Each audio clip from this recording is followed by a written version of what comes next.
Have you ever been told you don't belong somewhere, even when you did everything right? Imagine buying your ticket, arriving on time, showing proof that you earned your place, only to be told to move because of how you look. That's exactly what happened to Marcus Bennett, a black CEO traveling in seat 2A. He wasn't just asked, he was pressured, bribed against, and finally threatened by the very staff who were supposed to protect his dignity. In that moment, he faced a choice: give in quietly, or stand his ground and expose the injustice in front of everyone. Now pause. If it were you in that seat, surrounded by strangers, with security walking toward you, would you move or would you stay, knowing the world was watching? This isn't just a story about an airline. It's about power, dignity, and the courage to refuse being erased. What unfolded in the next 5 minutes changed not just one man's life, but the future of an entire company. Stay with us as we step into this unforgettable journey. And if you believe dignity matters for everyone, hit like, share this story, and subscribe to the channel because this is one you won't forget. The cabin lights glowed a soft amber as passengers settled into their seats. Flight 728 from Atlanta to New York was almost ready for takeoff. The first-class section buzzed with quiet conversations, the clinking of glasses, and the rustle of newspapers. At seat 2A sat Marcus Bennett, a tall, composed black man in his late 40s. He had the look of someone used to airports, used to travel, but never in a hurry. His posture was relaxed, his face calm, his carry-on tucked neatly under the seat in front of him. Marcus had just placed his leather journal in the side pocket when he noticed a shadow fall across his row. A flight attendant leaned in. Her name tag read Jessica Cole. Her smile was polite, but her voice carried a rehearsed firmness. "Sir," she said, lowering her tone as though she was correcting a child. "This seat is reserved for our platinum members. I'm going to need you to move." A murmur stirred across the cabin. Passengers shifted, ears pricked. The man in 2A looked up slowly. His eyes were steady, not defensive. With measured movements, Marcus reached into his jacket pocket and produced a sleek black wallet. From it, he withdrew both his boarding pass and his platinum card, laying them gently on the tray table between them. "I believe," Marcus said evenly, "that I am exactly where I'm supposed to be." Jessica's smile stiffened. Her eyes flicked from the documents to his face, then back again, as though searching for a flaw in the proof. Before she could respond, another presence entered the scene. It was a woman standing in the aisle, impeccably dressed in a cream blazer, her blonde hair perfectly arranged. She tapped the face of her gold watch impatiently, loud enough for everyone nearby to hear. Eleanor Whitford, a frequent flyer, well known in certain corporate circles, and someone who had grown far too comfortable with being catered to. "That's my seat," Eleanor announced, loud and clear. "I always sit there. It's practically mine." The words cut through the first-class cabin like a knife. Conversations hushed. Passengers leaned slightly forward, some clutching their phones. A man 2 rows back lifted his iPhone discreetly, the red recording light winking. Marcus didn't flinch. He didn't raise his voice. He simply turned his gaze toward Eleanor and spoke with the kind of calm that made others lean closer. "Ma'am," he said, "I have my ticket and I have my card. This seat was assigned to me." But Eleanor wasn't listening. She turned to Jessica, her tone sharp. "Are you really going to let this stand in my way? I fly this route every month. You know me. You know I belong here." The emphasis on the word belong hung in the air. It wasn't just about a seat anymore. It was about who was considered worthy and who was not. Jessica hesitated. Her training told her to respect boarding passes and membership status, but her eyes darted again to Eleanor, then back to Marcus, as if weighing reputations against rights. "Sir," Jessica said once more, firmer now, "please gather your belongings. We'll find another seat for you." The cabin tensed. A woman in 3C whispered to her husband, "Is she serious?" Another passenger shook his head, muttering under his breath. Still, no one spoke aloud. Marcus leaned back in his seat, resting his hands calmly on the armrests. His voice, steady as ever, carried a quiet conviction. "I paid for this seat. I earned this seat. And I am not moving." It was not loud. It was not defiant. It was simply final. A silence settled. It was the kind of silence that lives just before a storm, heavy and expectant. The eyes of the cabin were on him now, and phones continued to rise like lanterns in the night. Jessica straightened her back, masking unease with professionalism. "Then I'll have to get my supervisor," she said curtly. She turned, walking briskly toward the galley. Eleanor stood in the aisle, lips curled in triumph, as if certain the system would bend for her as it always had. Marcus remained seated, eyes calm, chest rising and falling in steady rhythm. He glanced out the window at the tarmac, bathed in late afternoon light. He knew without knowing how that this flight was about to become more than a journey between two cities. It was about to become a line in the sand. Phones were rolling. The internet would soon be watching. And the world, once again, would have to confront the question, who gets to belong? As the supervisor was being summoned, Marcus Bennett sat quietly in 2A, hands resting on his lap. His expression was unreadable, a mask he had perfected over decades of walking through rooms where people doubted his right to be there. From the outside, he looked calm. Inside, memories stirred. Marcus grew up in the south side of Chicago in a modest two-bedroom home where the walls held both laughter and struggle.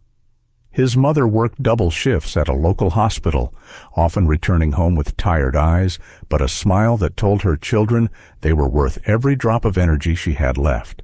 His father, a mechanic, spent evenings teaching Marcus how to take apart radios, fix bikes, and eventually how to respect the dignity of hard work.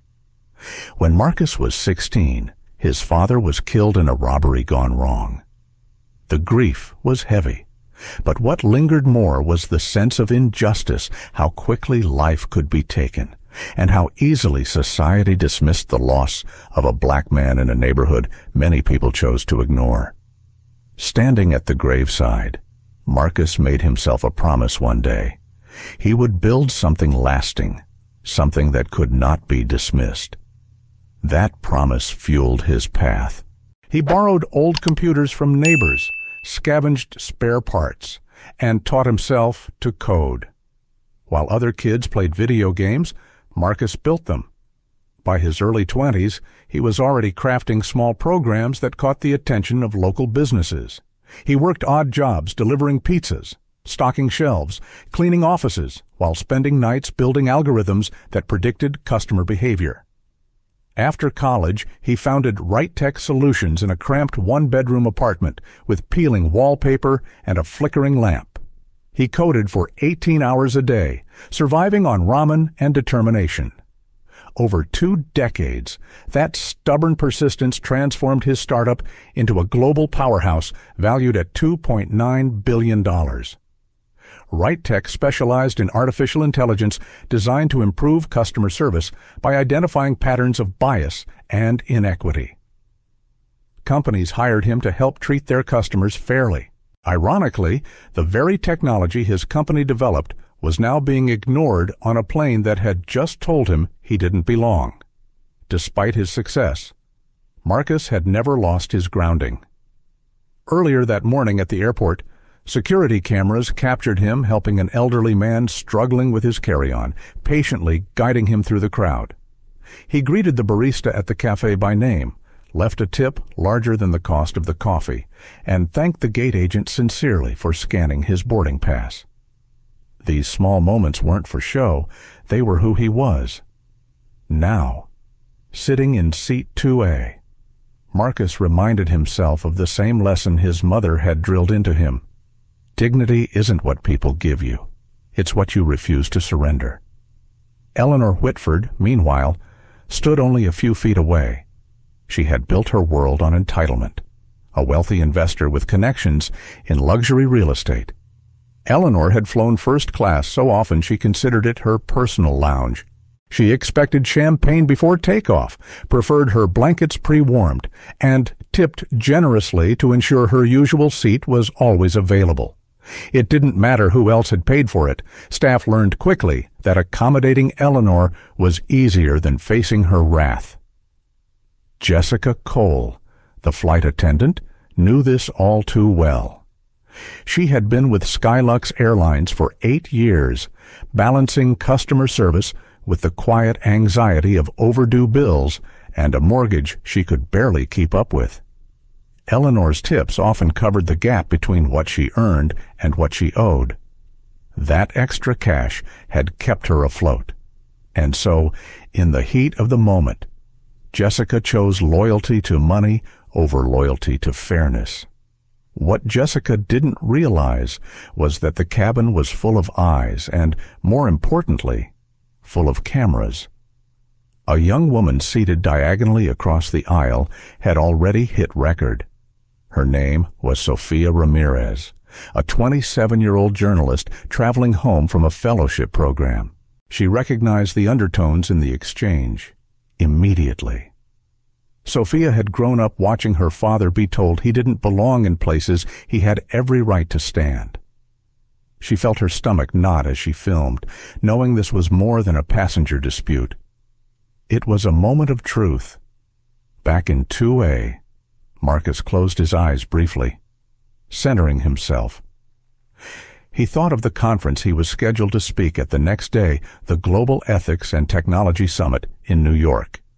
He was the keynote speaker, set to address how bias in systems, from algorithms to airlines, continues to shape people's daily lives. He had planned to use case studies from his research. Now, life itself was offering him an example in real time. He breathed slowly, the hum of the aircraft around him, the whispers of other passengers filling the silence left by Jessica's departure. He could feel the weight of the moment pressing against him, but unlike many times before, this wasn't private. The world was about to witness it. Jessica returned moments later with Trevor Lang, the cabin supervisor. Trevor was a man in his mid-40s with neatly combed hair and a voice trained to project authority. He approached with the practiced confidence of someone who rarely faced pushback. "Sir," Trevor began loudly, making sure the surrounding passengers could hear, "we need you to move seats to accommodate our VIP." Marcus opened his eyes, lifted his phone, and calmly set it on his lap. Recording. His voice was steady, almost quiet, but it carried. "I've already shown my platinum card. I've already shown my boarding pass. This is my assigned seat. I will not move." Trevor leaned closer, his tone sharpening. "Perhaps you don't understand how this airline works. We prioritize worthy customers, people who fly with us regularly. I'm asking you politely, don't make this difficult." Gasps and murmurs rippled through the cabin. The phrase hung in the air like smoke. Worthy customers. A businessman across the aisle frowned deeply, shaking his head. A young mother clutched her child tighter, whispering something that made the little boy look up, wide-eyed. Eleanor checked her watch again dramatically, sighing loud enough for everyone to hear. "I have an important meeting in New York. This is ridiculous. I need my seat." Marcus sat still. His heart rate remained calm. Years of facing doors that closed in his face had given him a certain kind of armor. He had once been told he didn't belong in boardrooms. He had been underestimated in negotiations, overlooked for awards, questioned at his own company's headquarters. And every time he had answered not with rage, but with persistence. Now he answered with 6 words, spoken slowly, clearly, so there would be no misunderstanding. "I'm not moving. This is mine." The words landed with the weight of both defiance and dignity. Trevor's jaw tightened. His eyes darted toward Jessica, then Eleanor, then back to Marcus. He straightened, turned on his heel, and marched toward the cockpit phone. The atmosphere in the cabin shifted. Passengers who had been silent began exchanging glances. Some typed furiously on their phones. Others held their cameras steady. It was no longer just a confrontation over a seat. It was a confrontation over belonging, fairness, and who gets to decide. Marcus gazed out the window again. The sky was painted with streaks of orange from the setting sun, as if the horizon itself was watching. He didn't know yet how far this moment would go, or how many people would see it. But he knew one thing for certain: the world would remember what happened in Seat 2A. Trevor Lang's shoes clicked sharply against the cabin floor as he strode toward the cockpit. The tension he left behind was like static in the air. Jessica Cole stood frozen near the galley, shifting her weight nervously, while Eleanor Whitford adjusted her blazer and smirked at Marcus as though the verdict had already been decided. Marcus remained still. His phone rested face up on his lap, its camera recording. He didn't need to raise his voice. The truth of the moment was documenting itself, pixel by pixel, second by second. Trevor reappeared minutes later, his stride even firmer, his jaw set. Behind him, Captain Miller emerged from the cockpit, tall and stern in his pressed uniform. His presence carried authority. Passengers hushed, all eyes on him. "Sir," Captain Miller said, his voice carrying down the aisle. "I've been informed there's a situation. We need your cooperation to move seats so this flight can depart on time. Non-compliance will be considered a disruption, and I'll have no choice but to involve airport security." Marcus looked up at him with steady eyes. "Captain, I've already presented my boarding pass and my platinum card. This is my assigned seat. I've caused no disruption. I'm simply sitting where I belong." The captain's jaw tightened. He wasn't used to being challenged, especially not in front of an audience. "We can't hold this flight any longer," he said sharply. "Passengers who don't cooperate are subject to removal." The phrase "subject to removal" triggered murmurs through the cabin. A businessman in 2D muttered, "Unbelievable." The young mother in 4B clutched her son closer, whispering, "Watch, honey, watch carefully." Phones lifted higher. Every angle of Marcus's quiet resistance was now being captured. Eleanor crossed her arms. "Finally," she said, loud enough for the cabin to hear. "Can we please resolve this so we can take off? Some of us have real business to attend to." Marcus didn't flinch. He didn't raise his voice. He spoke with the same calm strength his mother once used when she refused to let a landlord cheat her on rent. "Captain, if I stand up, I'll be surrendering not just my seat, but my dignity. I will not do that." The silence that followed was heavier than before.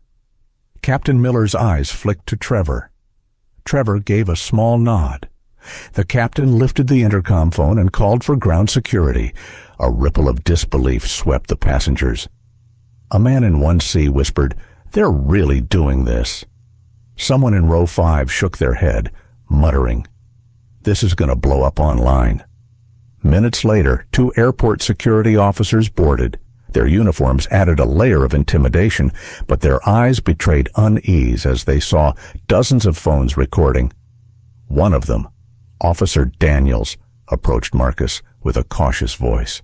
"Sir, we've been asked to escort you off the aircraft. Please cooperate." Marcus remained seated, his phone still recording. His voice was calm, his tone polite, but firm. "Officer, I'm not breaking any laws. I'm sitting in the seat assigned to me. I've shown my documents. You are being asked to enforce discrimination, not safety." A hush fell again. The officers exchanged glances. They weren't used to passengers refusing with such clarity, nor with so many witnesses capturing every word. Trevor stepped in, frustrated. This man is delaying our flight. He needs to leave. That was the moment Sofia Ramirez, the young journalist in 3C, stood up. Her phone was in her hand, recording. Her voice trembled slightly, but she projected it loud enough for all to hear. He's not delaying the flight. You are. He has a ticket.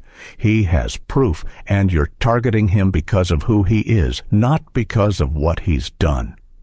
Gasps filled the cabin. For the first time, someone had spoken openly against the crew. Other passengers nodded. A man in row 6 called out, "She's right."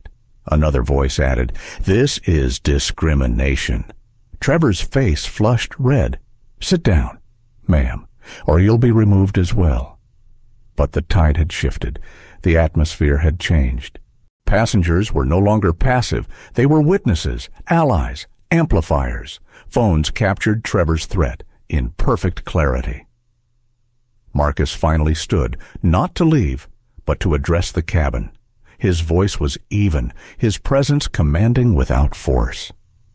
"I want you all to hear me clearly. This is not just about me. This is about dignity. If they can strip me of my rightful seat today, they can strip any of you tomorrow. We either let this happen quietly, or we say, 'Enough.'"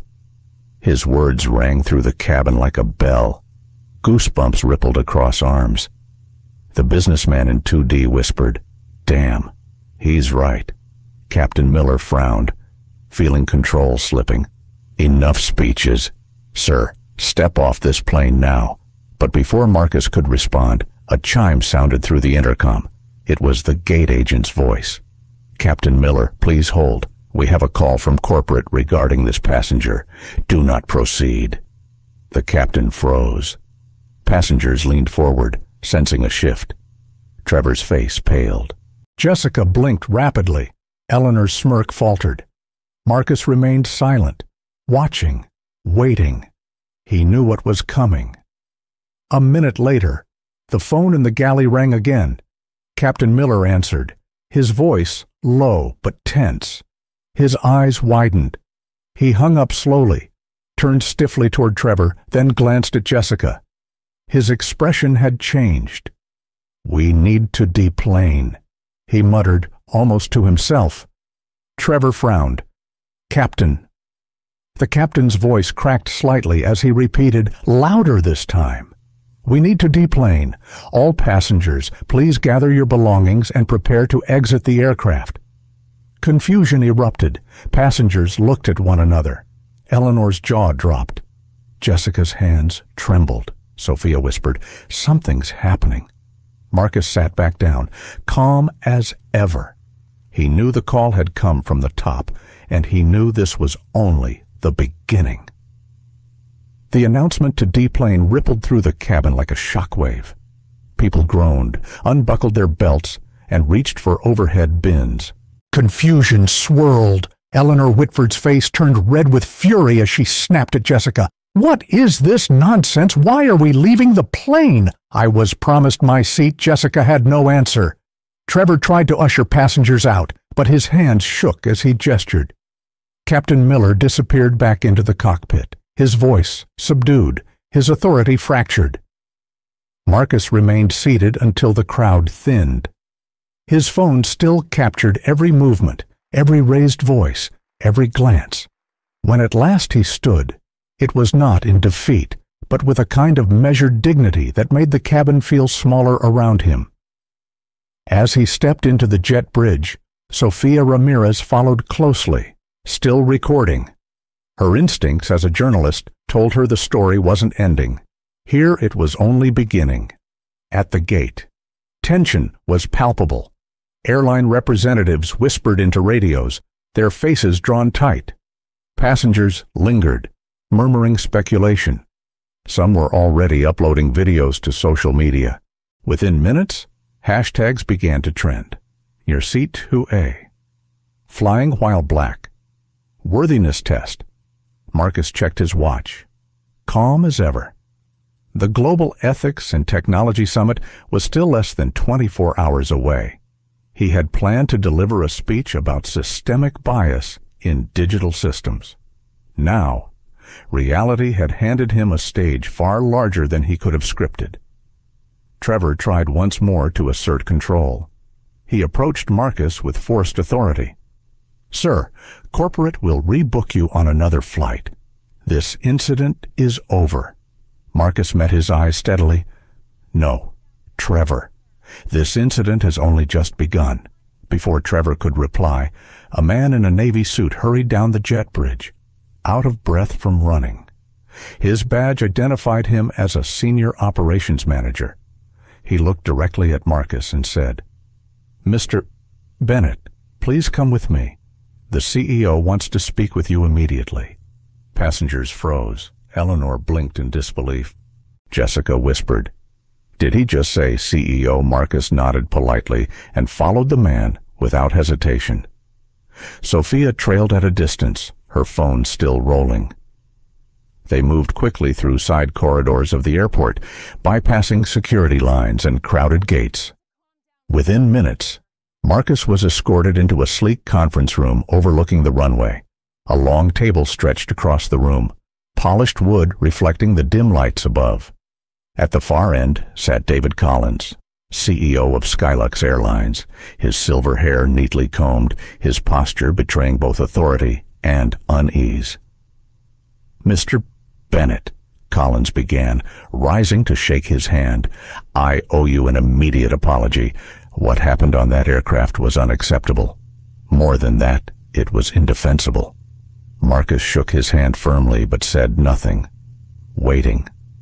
Collins cleared his throat. "What my staff didn't realize, or perhaps chose not to see, is that you are not only a valued passenger, but also our largest individual shareholder. Your holdings in Skylux amount to nearly 25%. You are, in many ways, the reason this airline continues to fly." The words struck like thunder. Trevor, Jessica, and Eleanor had been escorted in behind Marcus without realizing why.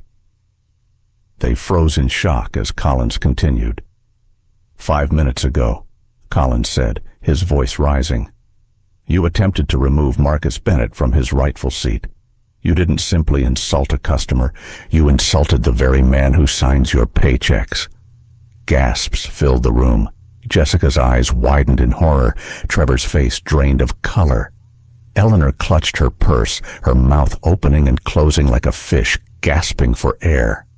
Marcus finally spoke, his voice calm, deliberate. "Mr. Collins, this isn't about my title, my shares, or my influence. This is about dignity. I was treated as though I didn't belong, not because of paperwork, not because of policy, but because of perception. That cannot stand." Collins nodded gravely. "I agree. And as of this moment, corrective action will be taken." He turned toward Trevor and Jessica. "You are relieved of duty, effective immediately. Security will escort you off the premises. Captain Miller will be grounded pending investigation. And as for you, Ms. Whitford," Eleanor stiffened, "you can't possibly. You are hereby banned from Skylux flights indefinitely. Your behavior today exemplifies entitlement at the expense of justice. We do not reward that." Eleanor's protests were drowned by the murmurs of stunned onlookers. Trevor lowered his head. Jessica's eyes brimmed with tears, and Eleanor's voice cracked as she sputtered, "Do you know who I am?" Marcus spoke softly but firmly. "Yes. Eleanor, we know exactly who you are. The question is, do you?" The room went silent. Collins let the word settle before he added, "Mr. Bennett, this company will not only correct today's failure, but we will take broader steps to ensure such incidents never happen again. You have my word." Marcus studied him carefully. He had dealt with many executives who offered words, but no action. He knew this moment could become yet another performance, or it could become transformation. He leaned forward slightly, his tone still measured. "David, words are not enough. Systems must change. Bias does not vanish because of apologies. It vanishes because of accountability." Collins nodded, understanding the weight of what was being asked. "Then you have my full cooperation to design that accountability. Effective tonight. You and I will work together to rebuild this airline's culture from the ground up." Sofia Ramirez, still quietly filming from the doorway, felt her heart race. She realized she was witnessing the birth of a story that would ripple far beyond aviation. The meeting stretched on as plans began to form: mandatory anti-bias training, independent oversight, new policies for handling disputes. Yet Marcus remained cautious. He knew reforms announced in moments of crisis often faded once headlines moved on. As he rose to leave, Marcus paused at the doorway. He turned back toward the group, Trevor pale and silent, Jessica trembling, Eleanor furious but powerless, Collins resolute but burdened. His voice was steady, his words deliberate. "Dignity is not negotiable. Remember that. Today it was me in seat 2A. Tomorrow it could be anyone. If we don't build systems that protect dignity, we are all unworthy." The room fell quiet. Even Collins bowed his head slightly, as though acknowledging both the rebuke and the truth. When Marcus finally stepped out into the corridor, the weight of the moment followed him. Sophia approached timidly. "Mr. Bennett," she said softly, "the world needs to hear this." "May I share what I've filmed?" Marcus looked at her, his eyes kind but steady. "Yes, Sophia. Share it. Let them see. Let them decide." By the time Marcus returned to his hotel that evening, the video had already gone viral. Millions had watched. Hashtags were trending across platforms, and a nation was once again asking itself who belonged, who decided, and why. By dawn the next morning, the world had already changed. Sofia Ramirez's footage of the confrontation in seat 2A had spread like wildfire. News outlets from CNN to local radio stations replayed the clips on loop. Marcus Bennett calmly presenting his platinum card, Eleanor Whitford declaring she belonged in the seat, Trevor Lang insisting on worthy customers, and finally the dramatic call from corporate halting the captain in his tracks. The video had already reached 23 million views across platforms before Marcus even stepped out of bed. At breakfast in his hotel suite, Marcus scrolled through headlines: "Flying while Black CEO humiliated on Skylux flight. From seat 2A to viral justice. Passenger turns out to be major airline shareholder."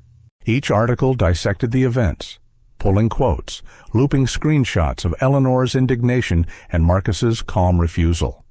Opinion columns swarmed, and some celebrated his quiet strength. Others demanded deeper reforms in an industry plagued by bias. Meanwhile, Eleanor Whitford woke up to a very different reality. Her name and face were plastered across social media. Her past entitled outbursts resurfacing in comment threads. Videos of her berating hotel clerks, demanding special treatment at restaurants, and even a clip of her insulting a rideshare driver had resurfaced.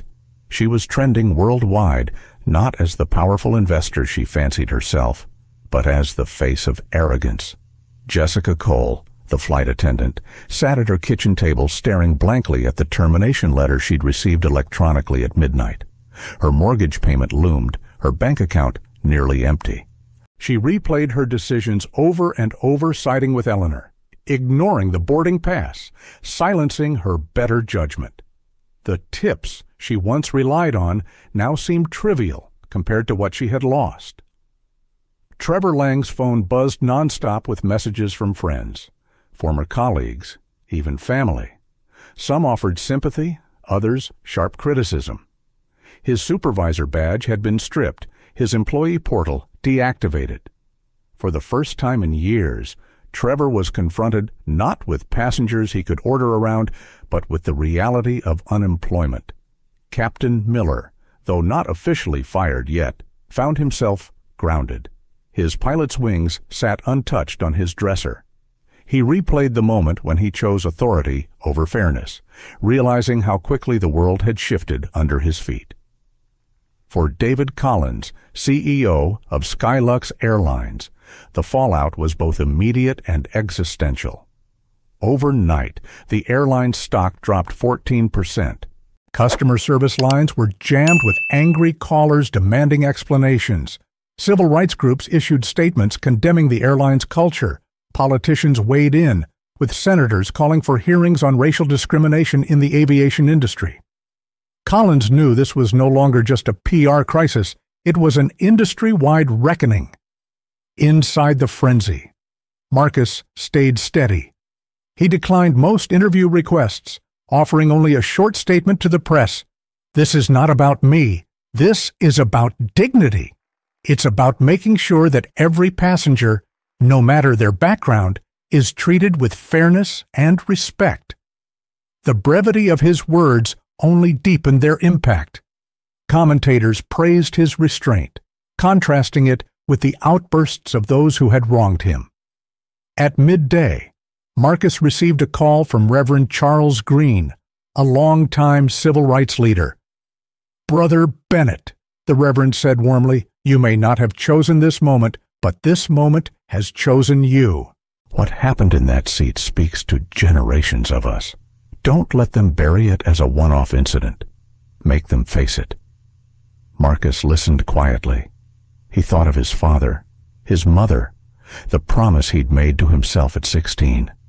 He thought of the countless people whose stories never went viral, whose dignity was stripped quietly in waiting rooms, offices, or checkout lines. He knew Reverend Green was right. This was bigger than him.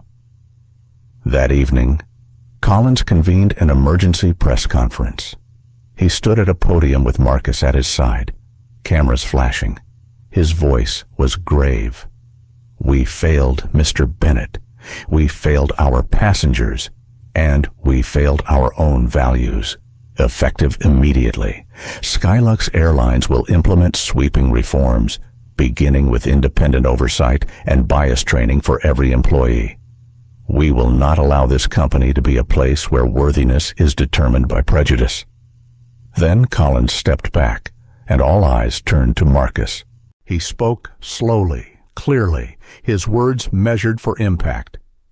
"This isn't about one seat, one flight, or one airline. This is about the quiet assumptions that decide who belongs and who doesn't. I don't want apologies. I don't want sympathy. What I want and what every passenger deserves is accountability. Dignity cannot depend on who is watching or who is recording. It must be built into the system." The room erupted in applause. The sound carried across networks and into living rooms nationwide. Commentators called it a turning point. Over the next 48 hours, dignity first trended globally. Passengers from around the world shared their own stories of humiliation, bias, and exclusion under the hashtag. Videos poured in. A black woman denied boarding despite a confirmed ticket. A Latino man questioned about his citizenship mid-flight. An elderly Asian couple mocked for their accent. What began as Marcus's moment became a movement. Sofia Ramirez's footage was replayed across every major outlet, and she herself became part of the story. Interviews flooded in, and she accepted carefully, emphasizing that her role was simply to record what was happening. "The real story," she said in one interview, "is not my video. It's the truth the video revealed. Marcus showed us what dignity looks like when tested." By the week's end, Skylux Airlines announced the Equity Flight Initiative, a comprehensive overhaul of training, policies, and accountability mechanisms. But more importantly, other airlines began to follow. Competitors issued statements of reform, fearful of becoming the next viral cautionary tale. The ripple was spreading. Still, Marcus kept his focus. In private, he told Collins, If this becomes just another PR campaign, it will fade. Real change means hard choices: who you hire, how you promote, how you measure fairness. Don't promise what you won't deliver. Collins nodded, aware his legacy now hinged on living up to that challenge. And in quiet corners of the country, people who had felt invisible watched the story unfold with new hope. A teenager in Detroit whispered to his mother, "If he can stand up, maybe I can too." A retired teacher in Houston wrote a letter thanking Marcus for speaking with the calm strength we've needed. An anonymous comment on Sophia's video read simply, "I saw myself in him." Marcus had not sought the spotlight, but the spotlight had found him. And he knew that what mattered now was not how brightly it shone, but how long it lasted. For every wave of support that lifted Marcus Bennett, there came an undertow of backlash. Within days of the incident, while hashtags like Choc Dignity First and Chocuna C2A still dominated, counter-narratives began to emerge. Certain commentators on late-night talk shows mocked Marcus's calm defiance as grandstanding. Anonymous accounts online claimed he had set up the encounter, exploiting it for fame. On one cable network panel, a former airline executive suggested Marcus was weaponizing his race to push an agenda. Marcus watched these broadcasts in silence, sipping tea at his kitchen table. He knew resistance was inevitable.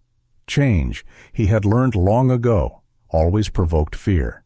But he also knew that fear, when left unchecked, could swallow progress whole. David Collins, CEO of Skylux, felt the backlash too. Investors were nervous. The stock price dipped further. Conservative voices accused the company of kowtowing to social pressure. Letters poured into the corporate office, some praising reforms, others threatening boycotts. Collins convened emergency board meetings where voices clashed across the table. One director slammed his fist down and said, "We can't rebuild an airline on guilt and hashtags." Meanwhile, Eleanor Whitford refused to fade quietly. She hired a legal team and appeared on a morning show, painting herself as the victim. "I was humiliated," she told the host, dabbing her eyes with a tissue. "This wasn't about race. It was about a misunderstanding that was blown out of proportion. Now I'm being crucified by the media."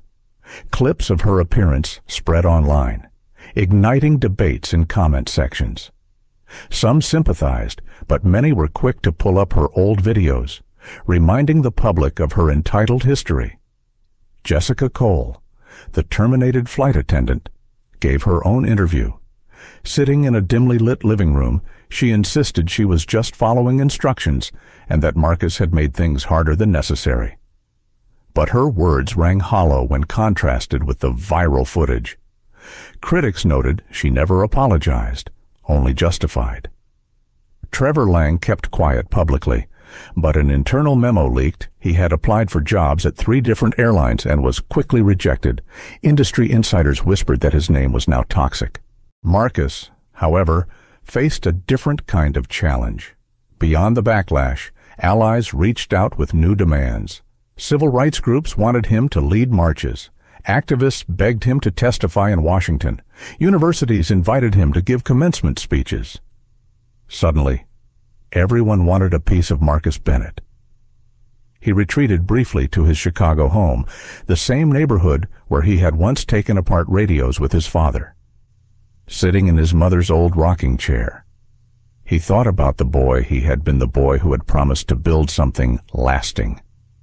Was this moment about him fulfilling that promise, or was it about becoming a symbol others wanted to shape one evening? His phone buzzed with a call from Sophia Ramirez. She had been reporting nonstop since the incident, but her voice now carried hesitation. "Marcus," she said softly, "they're turning you into a headline. People are fighting over your name without listening to your message." "How do you plan to hold the narrative?" Marcus paused. "By reminding them that this was never about me. If they make me the hero or the villain, they miss the truth. The truth is that systems are broken, and systems don't change by glorifying or destroying one person. They change when accountability becomes non-negotiable. Sophia nodded through the phone, recording his words for her next column. The following week, Marcus accepted an invitation to appear at a televised town hall. The studio was filled with airline employees, passengers, activists, and skeptics. Cameras flashed as Marcus walked onto the stage.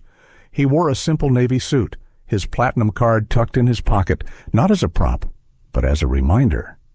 A moderator asked him directly, "Mr. Bennett, do you believe you were targeted because of your race?" Marcus leaned forward, his hands clasped. "Yes," he said plainly. "But not just because of my race, because of an idea.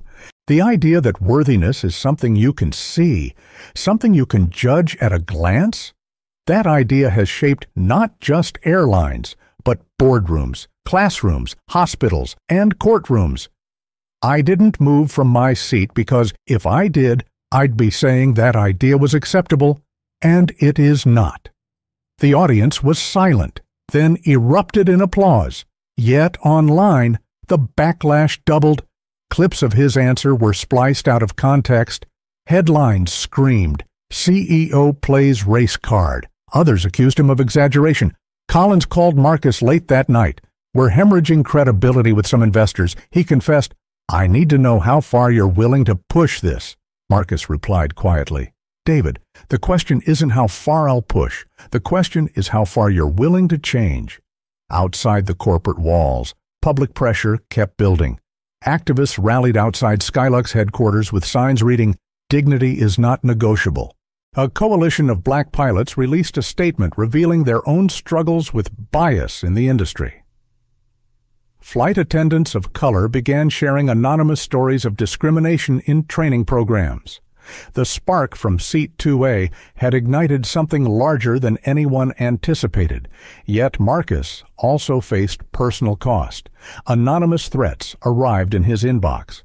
Right Tech Solutions, his own company, received harassing calls. Some clients expressed concerns about the attention. His board of directors warned him to balance activism with business. Marcus knew what they meant. Don't risk profits for principles. But he also knew his father's voice would never forgive him if he backed down now. In quiet moments, Marcus turned to the journal he always carried.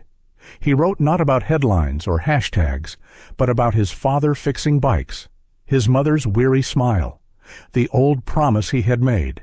He wrote to remember that beneath the storm of public opinion, the heart of the matter was simple people deserved to be treated as human beings, not assumptions. As the town hall replayed across the country, messages flooded his inbox. A teacher in Mississippi wrote, "My students watched you, and for the first time they believe their voices matter." A retired flight attendant confessed, "I saw myself in Trevor. I looked the other way too many times. I won't anymore." The backlash was loud, but the echoes of support were louder still. Marcus understood that the road ahead would not be smooth, but he also knew that dignity, once claimed, was contagious. And nothing spreads faster than a truth spoken calmly, clearly, and without apology. The weight of backlash pressed heavily on Marcus Bennett, but pressure had never been a stranger to him. What surprised him was how quickly resistance had turned into opportunity. Invitations kept coming, not just from journalists and activists, but from business leaders who were quietly watching. They wanted to know, could Marcus channel his personal ordeal into a framework for industry-wide change? David Collins, meanwhile, was fighting his own battle at Skylux headquarters. The airline's survival hung in the balance. Shareholders were restless, unions wary, passengers skeptical. He knew a bold pivot was the only path forward, and that pivot rested on Marcus. One gray Monday morning, Collins called Marcus. His voice was stripped of corporate polish. "I can't fix this alone, The board listens to you now more than they listen to me. If you walk away, we sink.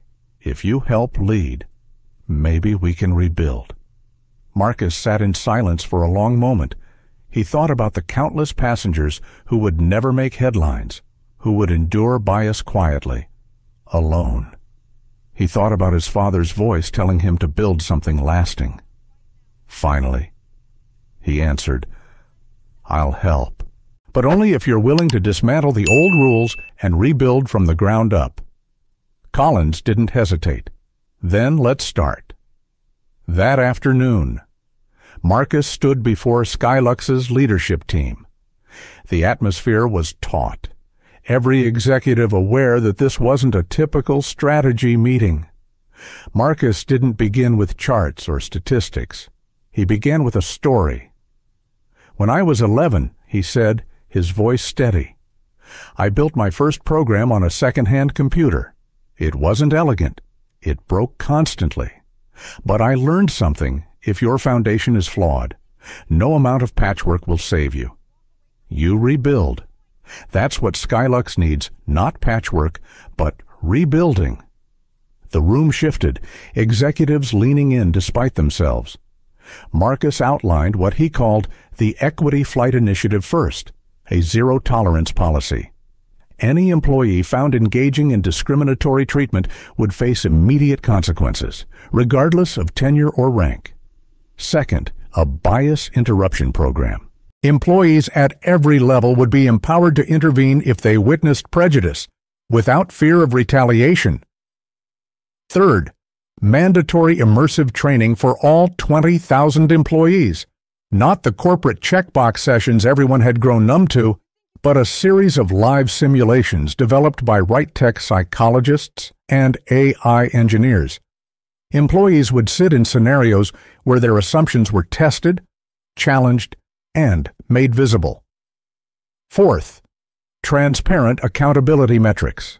Skylux would publish quarterly reports measuring passenger satisfaction across demographics, audited by independent firms. Finally, Marcus insisted on a passenger advocacy office, staffed with individuals empowered to resolve complaints in real time, bypassing bureaucratic layers. When he finished, the room was silent. Then, slowly, Collins nodded. "We implement it, all of it." Word spread quickly. Employees buzzed about the new rules. Some were skeptical, others relieved, but no one could deny the seriousness. A grounding was announced for 48 hours. Skylux would suspend all flights to begin the training rollout. The industry gasped. Competitors mocked the decision as publicity theater, but quietly feared the precedent. During those 48 hours, Marcus made it a point to attend sessions himself. In a conference hall filled with flight attendants, he sat in the front row, listening as trainers ran through scenarios. At one point, a young attendant raised her hand. "Sir, can I ask, why are you here? You're the CEO of another company. You don't need this." Marcus smiled gently. "I do. Because bias isn't something only airlines struggle with. It's something all of us carry, whether we admit it or not. I can't ask you to face it if I won't face it myself." The moment shifted the room. Walls lowered. For the first time, attendants spoke candidly about things they had witnessed, but never voiced comments about accents, assumptions about attire, jokes made in galleys that cut deeper than they realized. News crews swarmed outside the training centers, filming employees filing in and out. Interviews captured an unusual mix of vulnerability and hope. One baggage handler admitted, "I thought this was going to be a waste of time." But it's the first time someone actually listened. Meanwhile, social media lit up with updates. Passengers who had once sworn never to fly Skylux again posted cautiously optimistic messages. Activists who had criticized Marcus for working with the enemy now acknowledged that real change seemed possible. But not everyone welcomed it. Anonymous leaks claimed that pilots' unions were uneasy, fearing disciplinary actions could be abused. A rumor spread that some senior captains planned to walk out. Collins called Marcus in a panic. Marcus's answer was calm. Then, let them walk. Better a storm now than a silent rot later. The turning point came 2 weeks later at the Global Ethics and Technology Conference, where Marcus had originally been scheduled to speak before the incident derailed everything. Now, he stood on stage not just as a keynote speaker, but as the man who had forced an entire airline to confront its flaws. The auditorium was packed. Executives from rival airlines, government officials, reporters, and activists filled every seat. Marcus's presentation was not polished with corporate jargon. Instead, it was raw, almost conversational. He told the story of Seat 2A, not the viral video version, but his own quiet memory of sitting there, feeling the weight of strangers' eyes judging his worth. He described the humiliation of being escorted off, the sting of hearing someone whisper, "He doesn't even look like he belongs." And then he shifted. "But this story," he said, "isn't just mine. It belongs to every passenger who's ever been told they don't fit. Every worker passed over because of assumptions. Every voice silenced by fear of retaliation. What happened at Skylux could have happened anywhere, in any industry. The question is, what will you do when it happens under your roof?" His words hung in the air. Some in the audience wiped their eyes. Others typed furiously, knowing headlines were being written in real time. By the time he finished, the conference hall erupted in applause that rolled like thunder. For days afterward, media outlets replayed his speech, dissecting it line by line. The narrative began to shift. Marcus was no longer just the man removed from Seat 2A. He was the leader who turned humiliation into reform. At Skylux, Collins watched the broadcast in his office. For the first time in weeks, he allowed himself to breathe. He knew the fight wasn't over, but momentum had changed. Investors called, cautiously optimistic. Customers began rebooking. Employees reported a new sense of pride.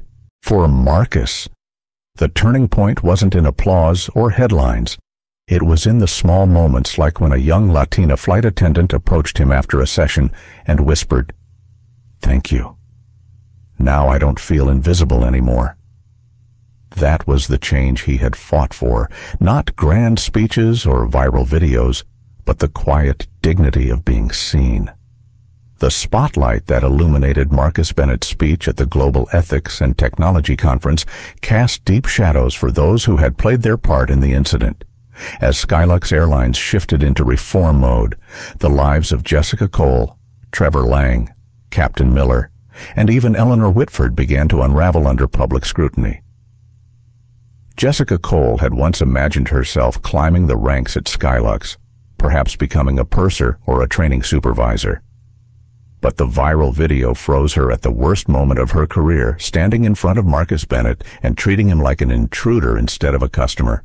In the footage, her dismissive tone was unmistakable, her body language defensive, her words tinged with bias. At first, Jessica tried to rationalize her actions. She told friends that she had been following protocol, that Marcus had seemed confrontational. But those excuses collapsed quickly. Screenshots circulated online passengers recounting her past coldness on flights, whispers from colleagues about offhand comments she'd made. It was no longer a single incident, but a pattern.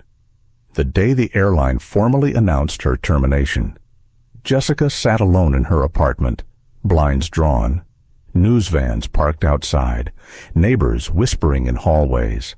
She scrolled through social media feeds, watching her name trend alongside words like racist and fired for cause. For the first time, she realized that this wasn't going to disappear with time. Her career in aviation was gone. Trevor Lang, the cabin supervisor, faced a different downfall. He had been known as a rule enforcer, the kind of supervisor who valued order over nuance. On flight rosters, his presence often meant a tense atmosphere. But Trevor had never faced real accountability until Seat 2A. His mistake wasn't just enabling Eleanor Whitford's demands, it was choosing to stand against Marcus even after the man presented his valid boarding pass. When the investigation revealed that Trevor had attempted to solicit a tip from Eleanor to guarantee her comfort, the scandal deepened. In meetings, Skylux executives called it what it was, bribery mixed with bias. His dismissal was swift. Trevor's fall from grace wasn't quiet. Former colleagues came forward with stories of favoritism. Passengers lodged retroactive complaints, and soon Trevor was painted not as a one-time offender, but as a symbol of everything Skylux was purging. He tried applying for work in smaller carriers, but his name had already poisoned his prospects. Recruiters politely declined, citing fit. In private, they admitted no one wanted the PR risk of hiring him. Captain Miller's fate carried even heavier weight. As the pilot, he had been entrusted with ultimate authority on board. His choice to back his crew, even in clear error, was framed as an abdication of responsibility. Investigators reviewed cockpit audio and heard him dismiss Marcus's protests with the chilling words, "We don't need troublemakers on this flight." Grounded for 3 months, pending retraining. Miller initially fought back. Through his union, he argued he had been protecting safety. But the footage and audio told another story, that of a captain who had equated blackness with threat. Public pressure mounted, and eventually Skylux confirmed that Miller would not return to active flight status. Instead, he was offered a role in training and policy, ironically teaching the very lessons he had once failed to embody. Eleanor Whitford, the passenger whose entitlement had sparked the confrontation, faced a reckoning of her own. A prominent figure in her suburban social circles, Eleanor had been used to her demands being met, her voice carrying unchallenged authority. But in the aftermath, she became infamous. Clips of her sneering, "That seat belongs to someone like me," were replayed endlessly online. Her neighbors shunned her. PTA groups expelled her. Even her husband, a local businessman, faced boycotts. She recorded a shaky video apology from her kitchen table, claiming she had been misunderstood. But the apology rang hollow, especially when contrasted with Marcus's grace and composure. What Eleanor hadn't expected was the backlash from her own children. Her teenage daughter confronted her, saying, "Mom, you embarrassed all of us. You made us look hateful." The rift within her family cut deeper than the social ostracization. For the first time in her life, Eleanor was forced to sit with consequences that money and status couldn't erase. Meanwhile, Marcus observed these downfalls from a distance. He didn't revel in them. Instead, he reflected quietly. To him, justice wasn't humiliation, it was accountability. In interviews, he refused to name Jessica, Trevor, or Miller directly. "This isn't about individuals," he said, "it's about a system that made their choices seem acceptable until now." But the public wanted names, and names they got. Viral culture thrived on villains, and for months, those four carried that burden. Hashtags like "Nach Trevor Tips" and "Goodbye Jessica" trended. Memes mocked Eleanor's expression mid-demand. Editorials dissected Miller's troublemaker line as a case study in bias under authority. And yet, not all consequences were destructive. Some sparked reluctant growth. Jessica, after months of silence, enrolled in a community college course on diversity and social justice. Trevor began speaking privately at recovery groups about ethics and accountability. Miller, while resistant at first, began to understand the impact of his words through training sessions with young pilots of color who shared stories of their own struggles. Even Eleanor, broken by her family's disappointment, agreed to fund scholarships for underrepresented students in aviation. Marcus saw these ripples and thought of his father again. "Don't just defeat them. Son, show them there's another way." The fallout became a lesson for the public, too. Newspapers framed it as a cautionary tale prejudice. once hidden in small exchanges, could now explode into global scandals. Communities debated whether cancel culture was too harsh or not harsh enough.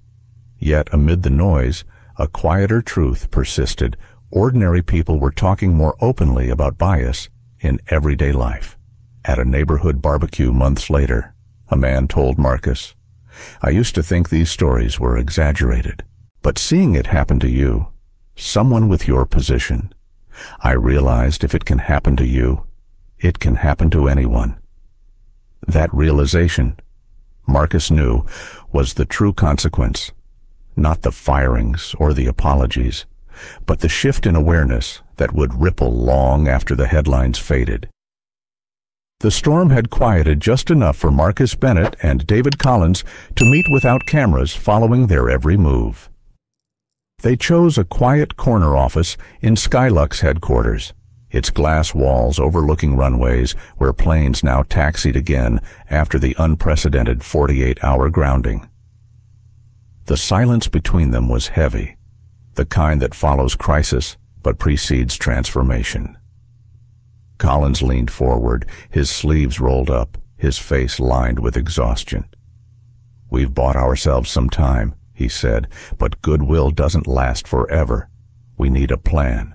Marcus, something bigger than training sessions and press releases. Something people can point to and say, 'This is why Skylux is different now.'" Marcus nodded. He had been thinking the same. People don't trust words anymore. David, they trust proof, real changes that touch the passenger in seat 32B as much as the executive in seat 2A. If Skylux is serious, we need to create systems that make dignity impossible to ignore. They began mapping ideas on a whiteboard, not as CEO and consultant, but as two men who understood that survival required reinvention. Marcus insisted on embedding accountability into the very DNA of the airline. Collins agreed, knowing cosmetic fixes would collapse under scrutiny. First, Marcus began, sketching circles, we need real-time accountability. An app passengers can use mid-flight or at the gate to report bias or mistreatment with a guaranteed response within 24 hours. No more complaints vanishing into a black hole. Collins hesitated. Won't that open us up to abuse frivolous complaints? False claims. Marcus met his gaze. Abuse is a risk? Yes. But silence is worse. People don't lose trust because a few claims are false. They lose trust because they think no one is listening. Collins nodded slowly. All right, let's call it clear skies. Transparent.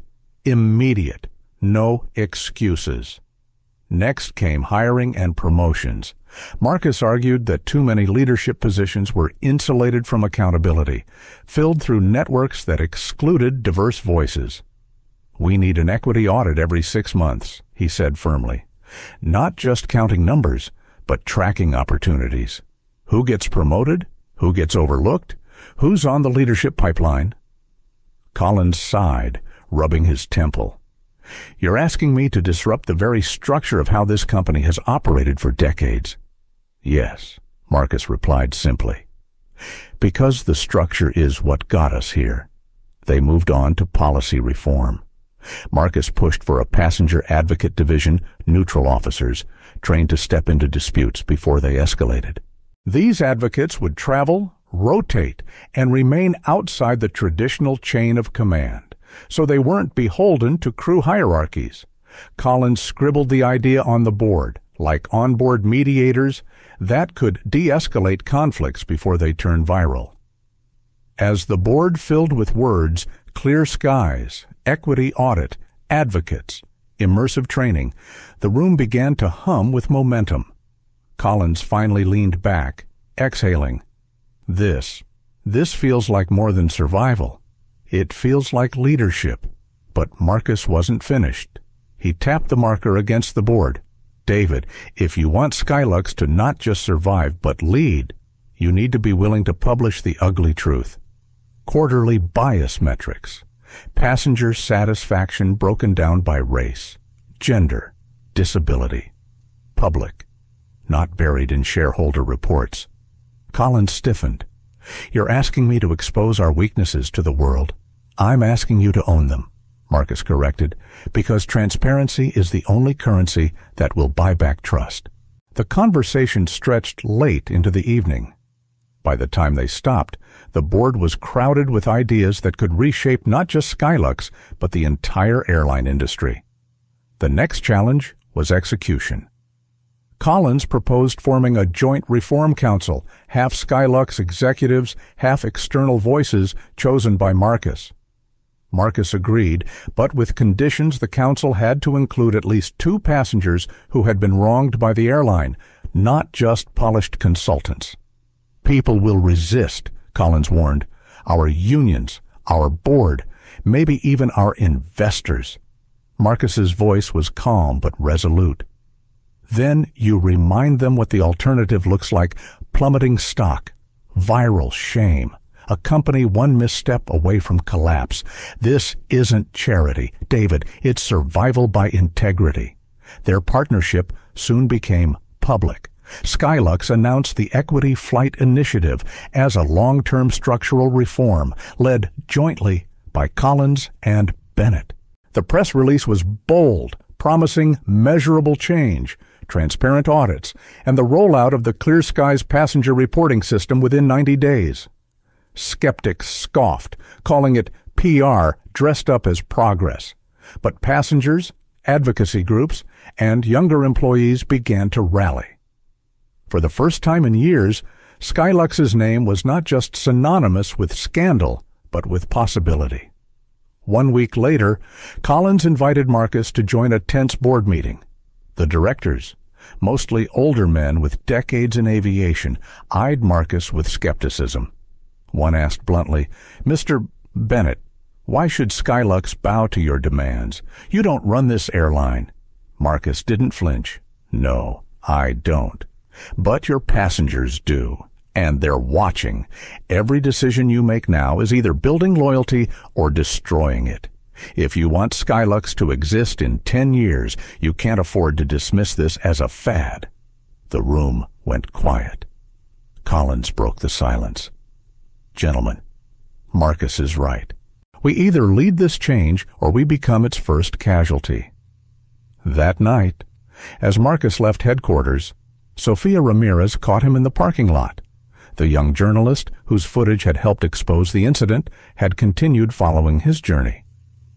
"You know," she said, recorder in hand, "some people say you're using this crisis to grab influence, that you're positioning yourself as the savior."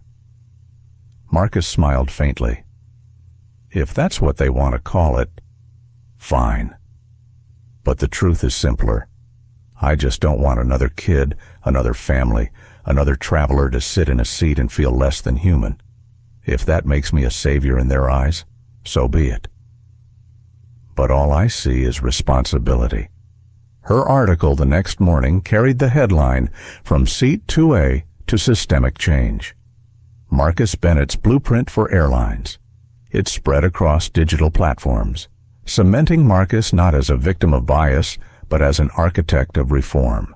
As Skylux prepared for its first quarterly equity audit, Collins emailed Marcus late at night. The subject line read, "We may actually pull this off." Marcus read the message, closed his laptop, and looked out his window at the quiet city below. He knew better than to believe victory was certain. Resistance would come. Mistakes would happen. But for the first time since the humiliating moment when he was forced out of his seat, Marcus felt a flicker of hope that something enduring could be built from the rubble. The changes at Skylux did not unfold in isolation. Within weeks of Marcus Bennett and David Collins unveiling the Equity Flight Initiative, shock waves rippled through the aviation industry and beyond. Rival airlines watched closely, some mocking Skylux's bold reforms, others quietly scrambling to prepare their own responses. At first, competitors dismissed the reforms as theatrics. A CEO of a budget airline scoffed during an investor call, saying, "Grounding flights for social training. That's not leadership, that's surrender." His comment made headlines, but not in the way he expected. Passengers flooded his company's social media pages, asking why fairness and dignity were dismissed as luxuries. Hashtags began to circulate, not just Skylux, and dignity in the air. The ripple spread to unions as well. Pilot associations and flight attendant groups across the country debated Skylux's reforms with urgency. Some union leaders worried stricter accountability would create a culture of fear. Others argued it was overdue. A young union delegate summed it up during a heated meeting. We can either resist this and look complicit, or we can lead the change and look principled. The room fell into uneasy silence. In Washington, government officials took notice. The Department of Transportation convened a special hearing on bias in aviation, the first of its kind. Marcus was invited to testify alongside Collins, passenger advocates, and civil rights leaders. The chamber was tense, cameras capturing every angle. When Marcus took the microphone, he didn't deliver fiery rhetoric. He spoke softly but firmly, recounting the humiliation of being forced out of seat 2A, the weight of strangers' stares, the knowledge that his dignity had been treated as negotiable. Then he pivoted. "This isn't about me," he said, his gaze steady. "It's about every traveler who has ever been judged before they've even buckled their seatbelt. It's about the unspoken message that some bodies belong more than others."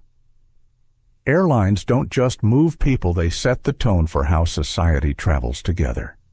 If dignity isn't guaranteed in the air, where can it be guaranteed? The room was silent. Even skeptical lawmakers leaned forward. For once, politics didn't drown out humanity. Collins followed with technical details the Clear Skies app, quarterly equity audits, passenger advocates, immersive training. "We're not asking for applause," he concluded. "We're asking for accountability. Hold us to this, and hold our competitors, too." The testimony made national news. Editorial boards praised Marcus's composure and Collins's candor. Public opinion shifted sharply. What had begun as a Skylux scandal became an industry reckoning.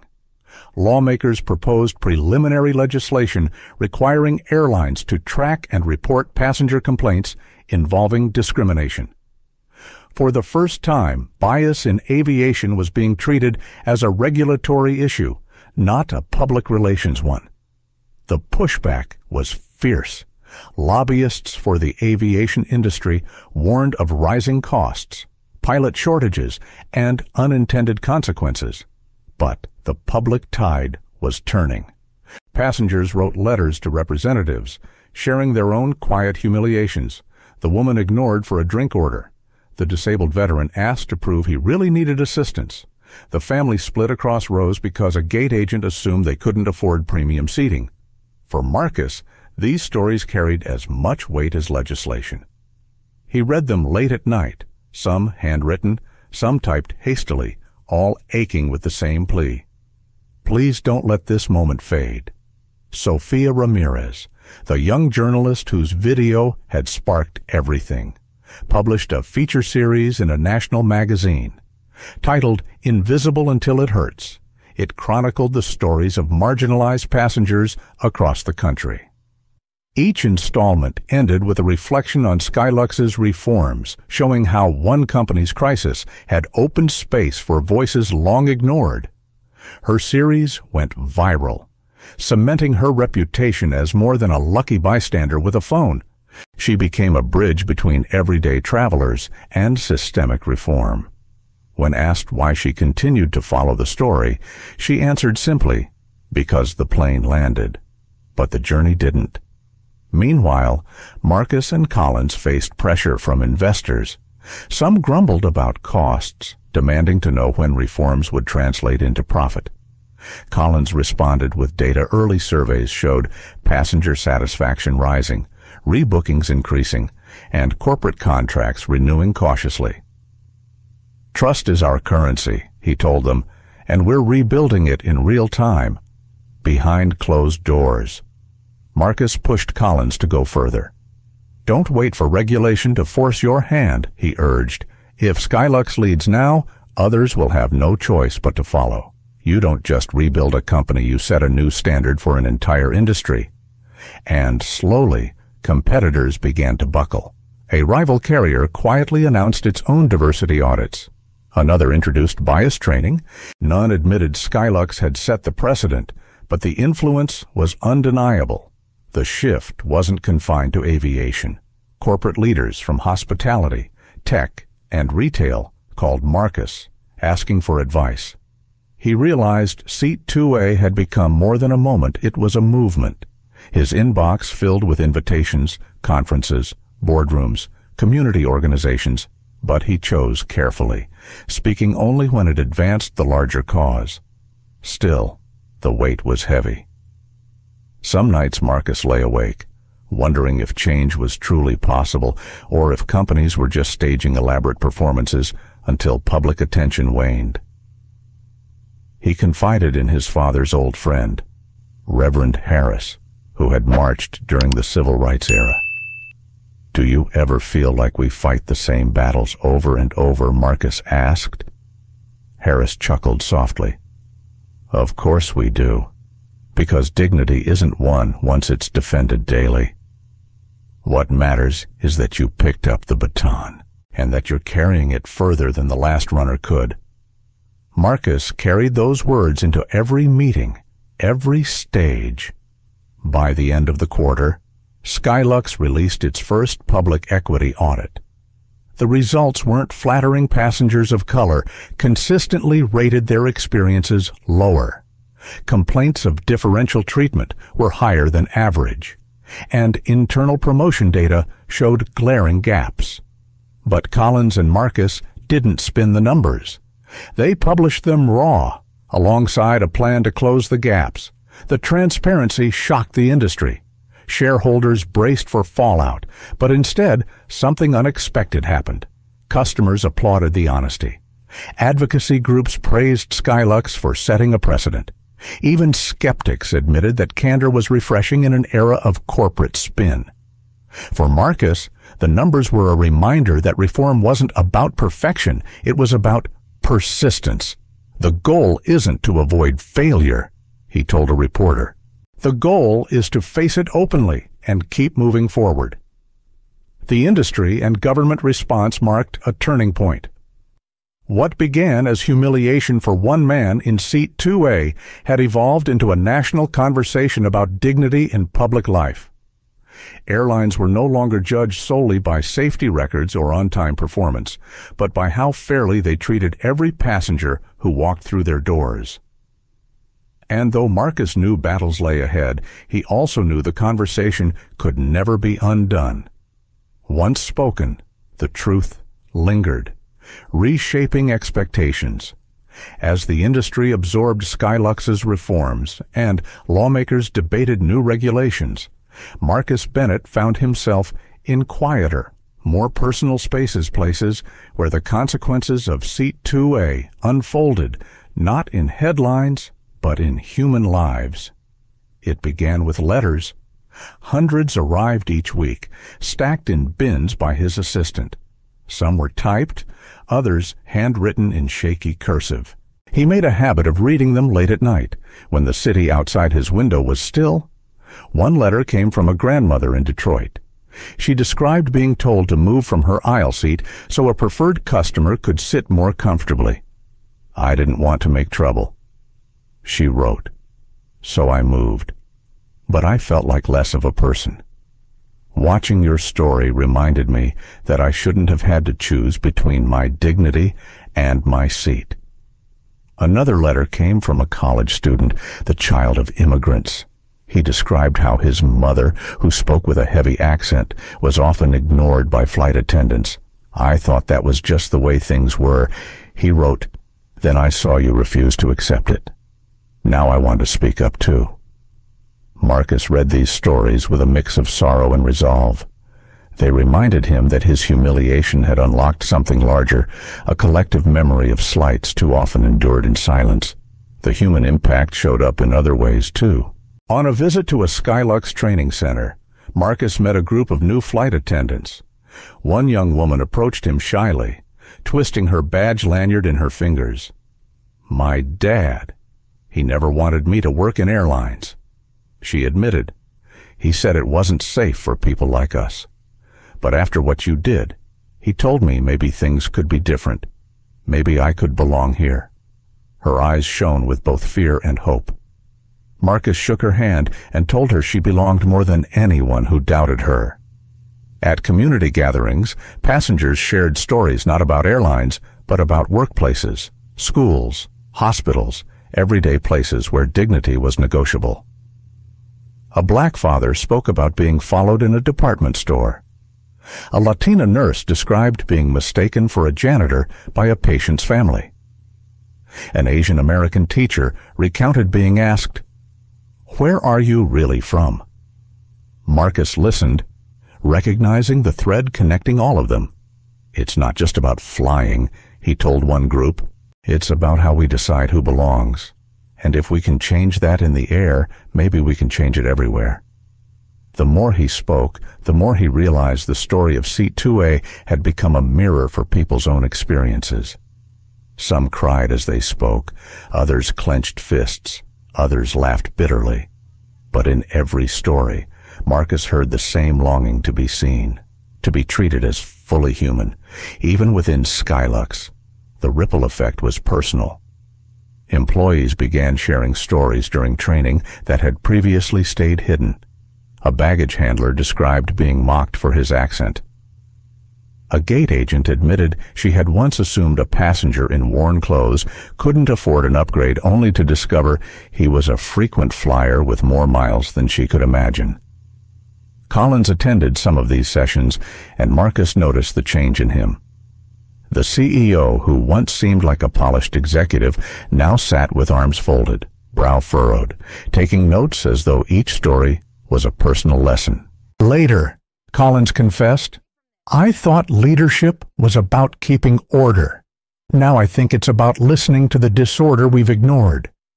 Marcus also faced personal reflection of his own. For years, he had been driven by ambition, building right-tech solutions into a powerhouse. Success had given him security, influence, and wealth. But Seat 2A reminded him of something deeper, that even the highest titles could not shield him from prejudice. One evening, he visited his father's grave. The cemetery was quiet, cicadas buzzing in the humid air. Marcus stood with hands in his pockets, staring at the stone. "You told me not to fight every battle," he whispered, "but you also told me never to forget who I am. I think this was one I couldn't walk away from." His throat tightened. "I just hope I'm carrying it the right way." As if in answer, his phone buzzed with a message from Sofia Ramirez. She had been following up with passengers featured in her series. Her text read, "One woman told me she booked Skylux again for the first time in years because she trusts you. She said thank you." Marcus smiled faintly, pocketing the phone. Maybe it wasn't the perfect answer, but it was enough for now. Not all reflections were supportive. He faced critics who accused him of grandstanding, of using his ordeal for personal gain. On talk shows, pundits debated whether he was a hero or simply lucky to have been in the right place at the right time. Some even argued that his wealth disqualified him from representing ordinary travelers. Marcus didn't lash back. When asked about the criticism in an interview, he answered quietly, "If I had been just another man with no platform, this story would have ended differently. I can't change that, but I can choose to use what I have so others don't have to endure the same." His calm refusal to escalate made it harder for detractors to paint him as opportunistic. Instead, his humility resonated. Polls showed a growing number of Americans viewed him not just as a CEO, but as a cultural leader. The human impact of Seat 2A reached into Marcus's personal life as well. Friends called more often, checking in. Strangers approached him in airports, thanking him. Some hugged him, others simply nodded, a silent acknowledgement of shared understanding.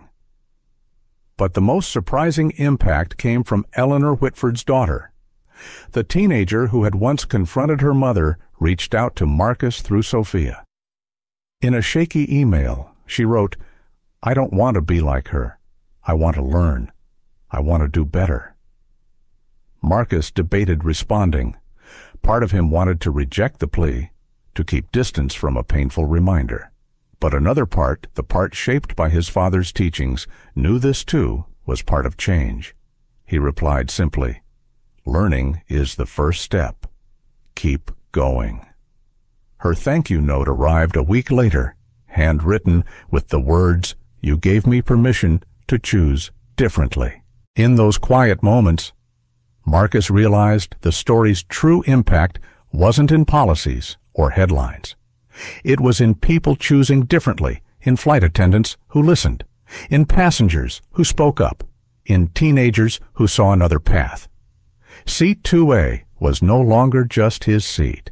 It belonged to everyone who had ever felt small, and to everyone who chose to make someone else feel seen. Months after the incident, Marcus Bennett found himself back at the airport where everything had begun. The familiar smell of jet fuel and coffee filled the concourse, but the atmosphere felt different.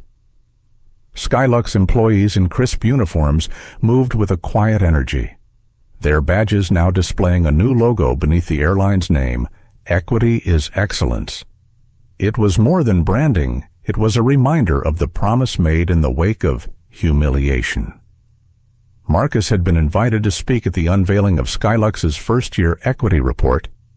The event was small, held in a hangar converted into a makeshift auditorium. Rows of employees filled the space, from pilots to gate agents to baggage handlers. Behind them sat journalists, advocacy leaders, and government officials. David Collins stood at the podium first, presenting the numbers with unflinching honesty.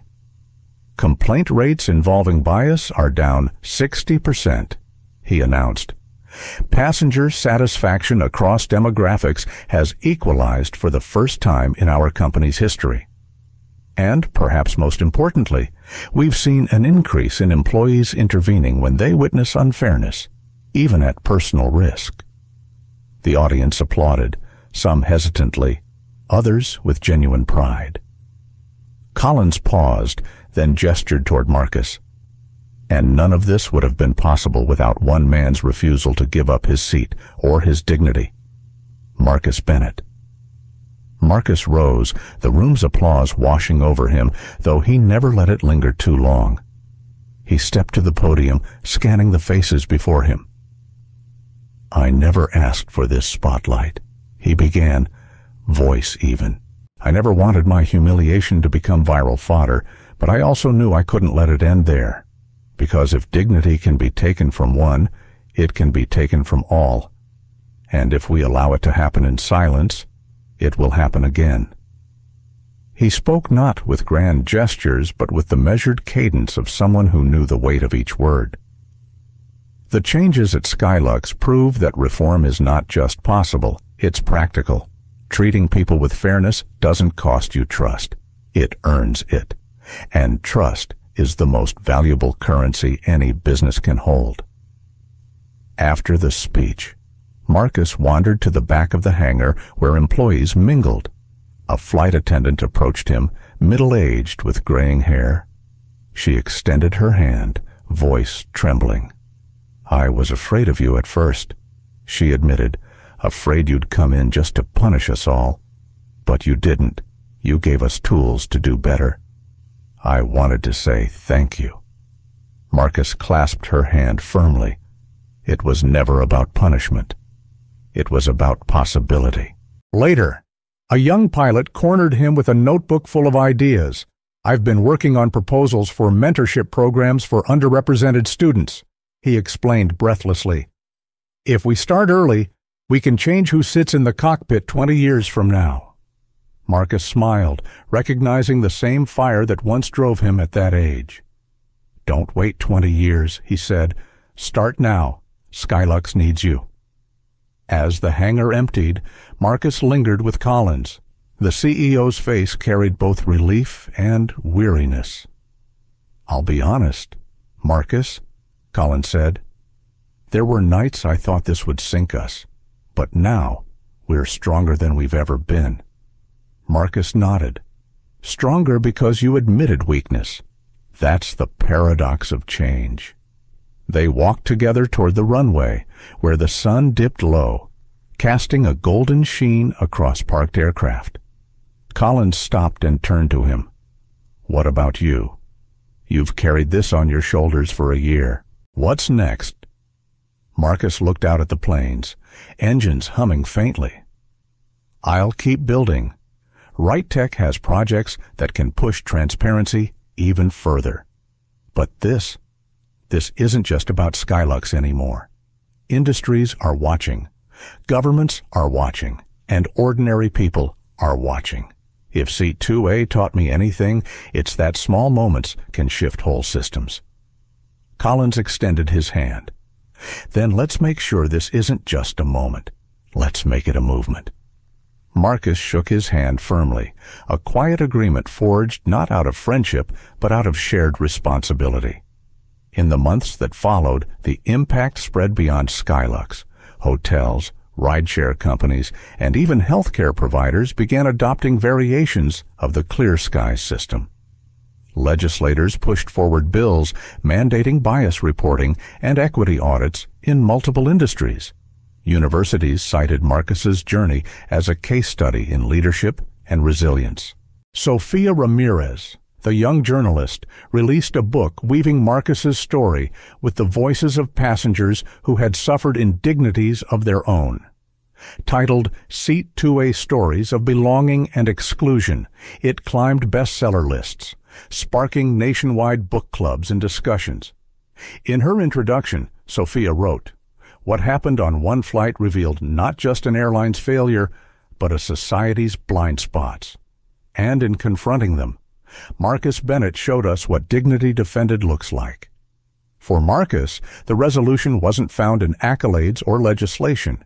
It came in quieter encounters, like the time he boarded a Skylux flight incognito months later. The attendant greeted him with a warm smile, offering him water before he even asked. Across the aisle, an elderly passenger received the same kindness. For the first time in a long while, Marcus sat back, closed his eyes, and felt like just another traveler. As the plane lifted off, he reflected on the journey. From humiliation to reform, from personal pain to systemic change, the path had been anything but smooth, but it had affirmed a simple truth: dignity, once defended, could inspire others to defend it too. In his journal that night, he wrote one final reflection: justice is not a destination, it is a practice. And sometimes it begins with refusing to give up your seat. Life has a way of testing our dignity in the smallest, most ordinary places, like a seat on an airplane. Marcus Bennett's story reminds us that justice is rarely about grand speeches or courtrooms. Sometimes it's about a quiet decision to stay seated, to hold your head high, and to refuse to let prejudice define your worth. For older generations who have lived through decades of change, the lesson is both familiar and urgent. We've seen how silence allows injustice to spread, and how one person's courage can spark reform for many. Marcus's choice to document, to speak calmly, and to act with integrity transformed humiliation into hope. The message for all of us: dignity is not just personal, it is collective. When one person defends their place, it opens the door for others to walk with confidence. In our daily lives, whether at work, in community spaces, or even with family, we are offered the same choice: yield to unfairness or stand firm with quiet strength. Justice, after all, is not only a law, it is a practice. And sometimes it begins with refusing to give up your rightful seat. Thank you so much for being here with us and sharing in this story. Your time and your heart mean everything. If this touched you, please give it a like. Share it with someone who needs to hear it, and don't forget to subscribe to our channel. Together, we can keep telling stories that matter, stories that heal, and stories that remind us of our shared dignity.